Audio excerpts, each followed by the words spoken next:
कौन सी है। यदि बेटा हम लोग बात करें विश्व में, ठीक है ना, विश्व के अंदर फर्स्ट नंबर पर कौन आता है, यहाँ पे माउंट एवरेस्ट आता है, सेकंड नंबर पर आती है गार्डविन आस्टिन और थर्ड नंबर पर आती है कंचनजंगा, ठीक है ना। लेकिन यदि आपकी सिर्फ भारत की बात की गई है, ठीक है ना, जब आपकी सिर्फ भारत की बात की जाती है तो कौन सी सबसे ऊंची चोटी है, कंचनजंगा। ऑप्शन नंबर बी आपका राइट आंसर हो जाएगा। अगला क्वेश्चन आपसे यहाँ पे पूछा गया है कि गेटवे ऑफ इंडिया कहाँ स्थित है। जब आपसे पूछा गया गेटवे ऑफ इंडिया तो आपका यहाँ पे करेक्ट आंसर हो जाएगा ऑप्शन नंबर बी। कई बार एग्जाम के अंदर पजल करने के लिए गेटवे ऑफ इंडिया की जगह पर आपको भारत का प्रवेश द्वार भी पूछ लिया जाता है, ठीक है ना। आपसे क्या पूछ लेते हैं कि भारत का प्रवेश द्वार कहाँ स्थित है, तो भारत का प्रवेश द्वार पूछ ले या फिर आपका गेटवे ऑफ इंडिया पूछ ले, दोनों का आंसर एक ही है और वो क्या है, मुंबई। और यदि आपसे पूछा जाए इंडिया गेट कहाँ है, तो इंडिया गेट स्थित है आपका नई दिल्ली में। इस बात को भी सभी बच्चे याद रखें, ठीक है ना। विक्टोरिया पैलेस कहाँ पर स्थित है, तो विक्टोरिया पैलेस आपका कोलकाता के अंदर स्थित है। इस बात को भी सभी बच्चे याद रखेंगे। आपका करेक्ट आंसर हो जाएगा ऑप्शन नंबर बी, मुंबई, ठीक है ना। अगला क्वेश्चन आपसे यहाँ पे पूछा गया है विश्व का सबसे बड़ा मरुस्थल कौन सा है, तो विश्व का सबसे बड़ा मरुस्थल है आपका बेटा सहारा मरुस्थल, ठीक है ना। इसके साथ ही भारत का सबसे बड़ा मरुस्थल पूछा जाए तो कौन सा है, थार मरुस्थल। इसके साथ ही चीन और मंगोलिया का सबसे बड़ा मरुस्थल कौन सा है, गोबी मरुस्थल है जो सबसे बड़ा मरुस्थल है। इस बात को भी सभी बच्चे याद रखेंगे। आपका करेक्ट आंसर हो जाएगा ऑप्शन नंबर सी, ठीक है ना। नेक्स्ट क्वेश्चन यहाँ पे आपसे पूछा गया है, क्वेश्चन को ध्यान से सुनिएगा।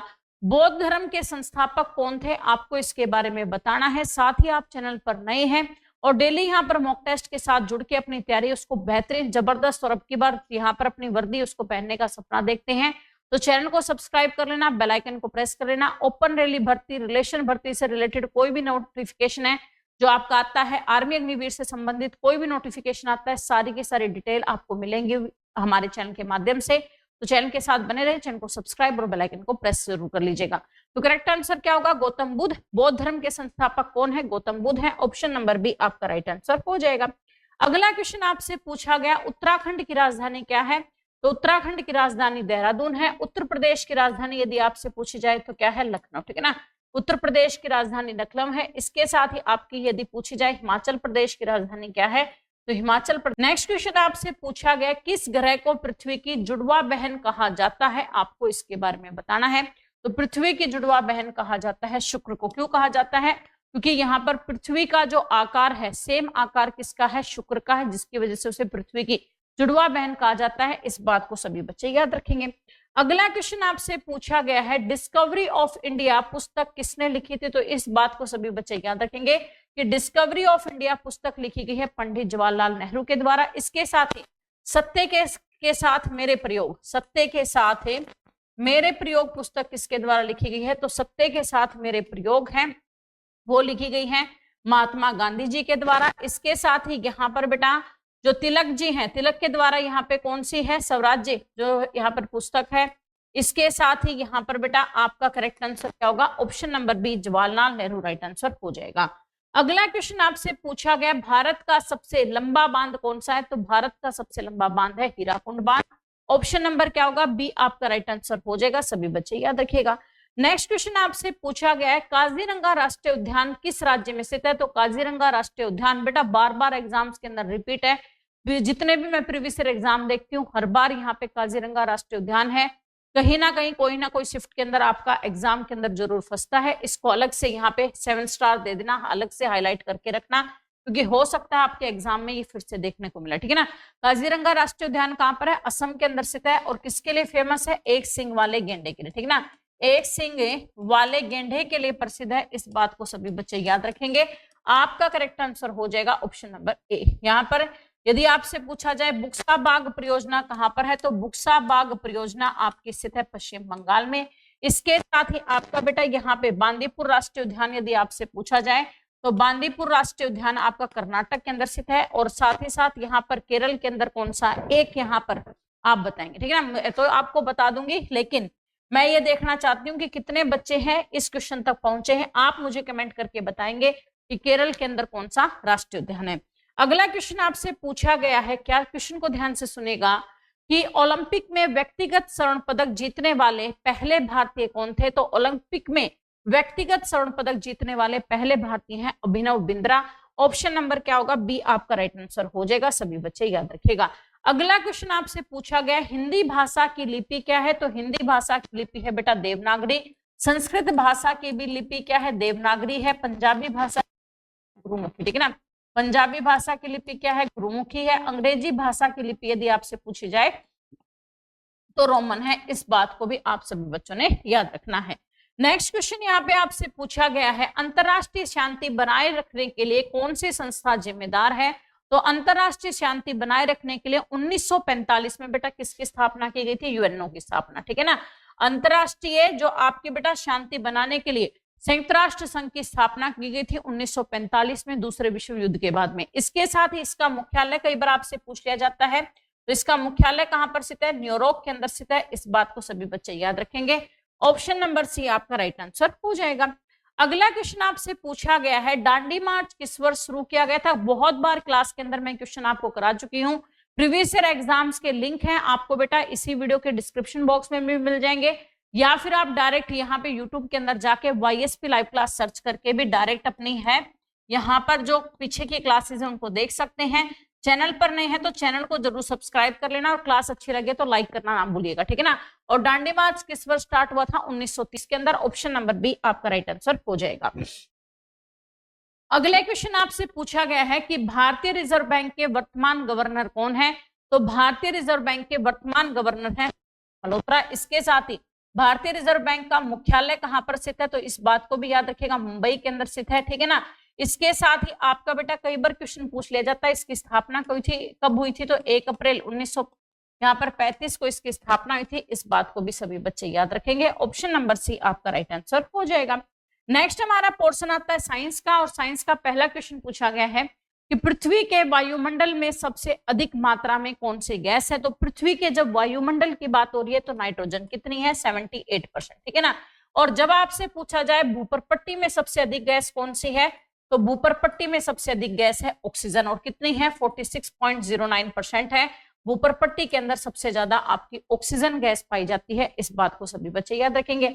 इसके साथ ही आपसे यदि पूछा जाए सूर्य में सबसे ज्यादा गैस कौन सी है, तो सूर्य में सबसे ज्यादा हाइड्रोजन गैस है, और कितनी है, 71% है। इस बात को भी आप सभी बच्चों ने अलग से हाईलाइट करके लिख लेना है, ताकि इनमें से कोई भी क्वेश्चन आपसे पूछा जाए तो आप क्वेश्चन का आंसर दे पाए। विद्युत धारा का मात्रक क्या है, तो विद्युत है तो ओम होता है, इस बात को भी सभी बच्चे याद रखेंगे।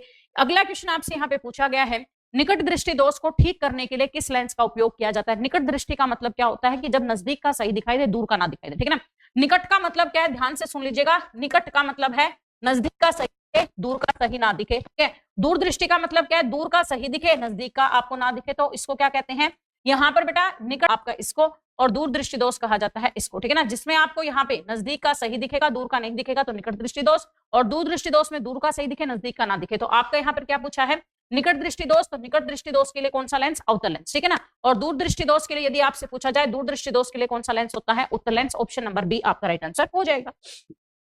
अगला क्वेश्चन आपसे पूछा गया है धावन सोडा या वॉशिंग सोडे का रासायनिक सूत्र क्या है, तो धावन सोडा या फिर आपका यहाँ पे कह दिया जाए वॉशिंग सोडे का रासायनिक सूत्र होता है Na2CO3 10H2O। यदि आपसे पूछा जाए यहाँ पर बेटा बेकिंग सोडे का फॉर्मूला, बेकिंग सोडे का फॉर्मूला क्या होता है, NaHCO3 होता है, ठीक है। यदि आपसे पूछा जाए मेरे लाडलो कास्टिक सोडे का फॉर्मूला, तो कास्टिक सोडे का फॉर्मूला होता है NaOH, ठीक है ना। यदि आपसे पूछा जाए कैल्शियम हाइड्रोक्साइड का फॉर्मूला, तो कैल्शियम हाइड्रोक्साइड का फॉर्मूला होता है आपका बेटा हाइड्रो ऑक्साइड का फॉर्मूला क्या होता है, यहाँ पर CaOH की होल ट्वाइस होता है, ठीक है ना। और एक एक क्वेश्चन को अपनी कॉपी में लिख लो। मैं ये कह रही हूँ कि जब तक तुम्हारे एग्जाम होंगे डेली आपको यहाँ पर एक प्रैक्टिस सेट में जरूर सोल्व करवाऊंगी, और प्रीवियस ईयर एग्जाम का ये जो सोल्यूशन है यही तुम्हारे लिए बेटा आखिरी समय के अंदर रामबाण का काम करेगा। आप लोगों को जो पेपर मैं यहाँ करा रही हूँ यही same paper as it is question आपके पेपर के अंदर मिलेंगे, लेकिन मिलेंगे उसी बच्चे की क्लास यहाँ पर पेपर के अंदर जो बच्चा डेली यहाँ पर पेपर को लगाने लग रहा है, उसके क्वेश्चन आंसर्स को कॉपी के अंदर लिखने लग रहा है, उनका प्रैक्टिस करने लग रहा है, ठीक है ना। तो यदि आप लोग यदुवंशी सक्सेस पॉइंट पे रितु मैम पे भरोसा करते हो तो डेली अपना प्रैक्टिस सेट है उसको कॉपी के अंदर लिखो, 2 से 3 बार वीडियो को सुनो, उसके यहाँ पर रिवीजन करो, ताकि आप लोगों को पूरा फायदा हो सके। और मैं कहती हूँ डंके की चोट पे 2026 में आर्मी अग्निवीर तुम्हारी जोड़ी के अंदर होगा, ठीक है ना। कौन सी विद्युत धातु विद्युत की सबसे अच्छी सुचालक है? तो आपका बेटा करेक्ट आंसर हो जाएगा चांदी, ठीक है ना। चांदी क्या है? विद्युत की सबसे अच्छी सुचालक है। ऑप्शन नंबर सी आपका राइट आंसर हो जाएगा। और यदि चांदी ना मिले तो मैम, तो फिर किसके साथ चले जाएंगे? कॉपर के साथ, ठीक है ना। यदि आपकी चांदी ऑप्शन में दे रखा है तो चांदी के साथ चले जाना, चांदी ऑप्शन में ना मिले तो कॉपर के साथ चले जाना। इस बात को सभी बच्चे याद रखेंगे। अगला क्वेश्चन आपसे पूछा गया है, एक नवजात शिशु में लगभग कितनी हड्डियां होती हैं? तो नवजात शिशु में हड्डियां होती हैं 300। और यहाँ पर बेटा यदि आपसे पूछा जाए वयस्क मनुष्य में हड्डियां कितनी होती हैं, तो वयस्क मनुष्य के अंदर हड्डियां होती है 206। इस बात को भी आप सभी बच्चे याद रखेंगे। नेक्स्ट क्वेश्चन पूछा, पानी का घनत्व अधिकतम किस तापमान पर होता है? तो पानी का घनत्व अधिकतम होता है 4 डिग्री सेल्सियस पर। इसके साथ ही यहाँ पर पानी का जो बॉइलिंग पॉइंट है उसका यहाँ पर बेटा होता है, तो पानी उबलना सही कितने पे स्टार्ट करता है? 0 यहाँ पे 100 डिग्री सेल्सियस पर। उसका फ्रीजिंग पॉइंट यानी पानी कितने डिग्री सेल्सियस पर जमता है? तो 0 डिग्री सेल्सियस पर जमता है। इस बात को भी आप सभी बच्चे याद रखेंगे। नेक्स्ट क्वेश्चन आपसे पूछा गया, चींटी के डंक में कौन सा अम्ल होता है? तो चींटी का डंक पूछ ले या फिर तुमसे पूछ ले बिच्छू का डंक, ठीक है ना, या क्या पूछ ले? बिच्छू का डंक पूछ ले। यदि आपसे पूछ लिया मधुमक्खी का डंक, मेरे लाडलो लिख लेना, लिखने में कमी मत छोड़ना। तुम्हारे लिखने का यहाँ पे ना लिखने के कारण तुम्हारा सिलेक्शन रुकेगा। मैं बिल्कुल साफ शब्दों में ये बात कह रही हूँ। आपका बेटा यहाँ पे नेटल पौधा पूछ ले, इनमें से कोई भी पूछ लिया तो एक ही आंसर होगा, और वो कौन सा होगा? फॉर्मिक एसिड, ठीक है ना। क्या होगा? फॉर्मिक एसिड होगा। इस बात को सभी बच्चे याद रखेंगे। जितने भी खट्टे फल हैं, ठीक है ना, जितने भी क्या हैं? खट्टे फल हैं, सभी में क्या होता है? सिट्रिक एसिड होता है। दूध और दही में मेरे लाडलो क्या होता है? तो दूध और दही के अंदर यहाँ पर लैक्टिक एसिड होता है, ठीक है ना। जो है सिरके के अंदर क्या होता है? एसिटिक एसिड होता है। इस बात को भी सभी बच्चे याद रखेंगे। अगला क्वेश्चन आपसे पूछा गया है, कवक के अध्ययन को क्या कहा जाता है? तो कवक के अध्ययन को कहा जाता है माइकोलॉजी। ऑप्शन नंबर बी आपका राइट आंसर हो जाएगा। नेक्स्ट क्वेश्चन आपसे पूछा गया है, मस्तिष्क का कौन सा भाग संतुलन और मुद्रा को नियंत्रित करता है? तो मस्तिष्क का कौन सा भाग है? तो अनुमस्तिष्क है, जो क्या करता है बेटा? मस्तिष्क का अनुभाग है, जो अनुमस्तिष्क है वो भाग संतुलित करता है और मुद्रा को नियंत्रित करता है। ऑप्शन नंबर बी आपका राइट आंसर हो जाएगा। नेक्स्ट क्वेश्चन आपसे पूछा गया, सकरवी रोग किस विटामिन की कमी के कारण होता है? तो सकरवी रोग होता है विटामिन सी की कमी से। पायरिया रोग है वो भी यहाँ पर पायरिया रोग है वो भी किसकी वजह से होता है? विटामिन सी की वजह से होता है। जीरो थैलेसीमिया रोग यदि पूछ लिया जाए, जीरो थैलेसीमिया रोग किसकी वजह से होता है? तो विटामिन ए की वजह से होता है। इस बात को भी सभी बच्चे याद रखेंगे। अगला क्वेश्चन आपसे पूछा गया, दाब का एसआई मात्रक क्या है? तो दाब का एसआई मात्रक होता है यहाँ पे पास्कल। टेम्परेचर का एसआई मात्रक पूछ लिया जाए तो केल्विन, बल का एसआई मात्रक पूछ लिया जाए तो यहाँ पे न्यूटन, और ऊर्जा का एसआई मात्रक पूछ लिया जाए तो जूल। इन सभी को भी आप साथ में लिख लेंगे। अगला क्वेश्चन बेटे आपसे पूछा गया है, किस गैस को हंसने वाली गैस कहा जाता है? तो हंसने वाली गैस कहा जाता है N2O को, नाइट्रस ऑक्साइड को। ऑप्शन नंबर बी आपका राइट आंसर हो जाएगा। सभी बच्चे ध्यान रखेंगे। जो भी बच्चे आज सेशन में फर्स्ट टाइम आए हैं, जिन्होंने अभी तक चैनल को सब्सक्राइब नहीं किया, चैनल को सब्सक्राइब कर लेना, बेल आइकन को प्रेस कर लेना, ताकि जैसे ही क्लास स्टार्ट हो तुरंत आपके पास नोटिफिकेशन पहुंच जाए, आपका कोई भी नोटिफिकेशन यहाँ पे मिस ना हो, ठीक है। अगला क्वेश्चन पूछा है, ठोस का सीधे गैस में बदलने की प्रक्रिया क्या कहलाती है? इस क्वेश्चन को देखो, मैं बताऊं तुम्हारे घर के अंदर है, तुम लोग यहाँ पे पूजा का कपूर लेके आते हो, जो पूजा करने के लिए कपूर है, ठीक है। जैसे ही मम्मी कपूर को जलाती है, कपूर जलाते ही एकदम से धुदक धुदक करके जलना शुरू हो जाता है, ठीक है ना। और वो लिक्विड में नहीं बदलता, वो डायरेक्ट यहाँ पे किसमें बदलता है? सॉलिड से डायरेक्ट बदलता है गैस के अंदर। और जब यहाँ पर कोई वस्तु सॉलिड से डायरेक्ट किसके अंदर बदले? गैस के अंदर बदले, तो उसको हम क्या कहते हैं? सब्लिमेशन कहते हैं, उद्रपातन कहते हैं। ऑप्शन नंबर बी आपका राइट आंसर हो जाएगा। अगला क्वेश्चन बेटे आपसे पूछा गया है, क्या ध्यान